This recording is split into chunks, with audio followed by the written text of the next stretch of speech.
July 16, 2022 is a Saturday. Welcome to your daily weather for New York City. The temperature today should reach up to 84 degrees Fahrenheit and down to 72 degrees Fahrenheit. Humidity is at 45%. You can expect no rain and no snow today. Some clouds. We've got moderate wind at about 11 miles per hour. Tomorrow is going to be warm with light rain. Monday is going to be hot with light rain. Tuesday is going to be hot with light rain. Wednesday is going to be hot with broken clouds. Thursday is going to be hot with light rain. No weather alerts at the moment. And now for the news. Warning: some news stories can be disturbing or offensive. Stories are provided by various sources.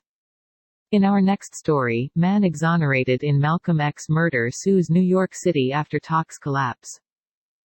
Mr. Shanice filed a separate claim Thursday for the estate of Mr. Islam, who was exonerated posthumously in the same proceedings last year. Mr.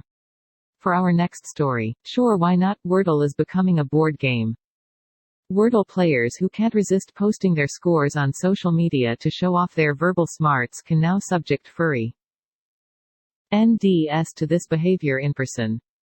In our next story, man exonerated in Malcolm X's 1965 murder sues New York City. Reuters.com.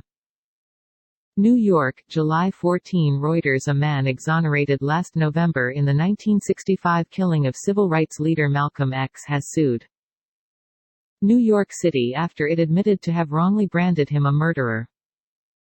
In other New York news, the one where Monica Geller's apartment gets a biophilic intervention.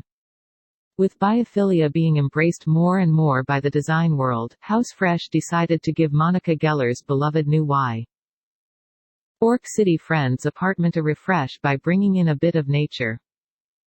For our next story, Prince Andrew's Newsnight interview to be the subject of a new film. A new film will tell the story of how producers at Newsnight, the BBC's flagship current affairs program, secured and executed their interview with Prince Andrew. For our next story, Biden meets Israel's leaders with focus on Iran's nuclear ambitions. The Wall Street Journal. Jerusalem President Biden warned that the U.S. In other New York news, IMF expects Ukraine to continue servicing debt. Spokesman Reuters.com. New York, July 14. Reuters: the International Monetary Fund expects Ukraine to continue to service its foreign debt, an IMF spokesman said on Thursday. That's it, New York. Have a good one. We're always working to improve our service. Please subscribe to show support. See description for sources. This content contains information from OpenWeather (TM) API, which is made available here under the Open Database License (ODBL).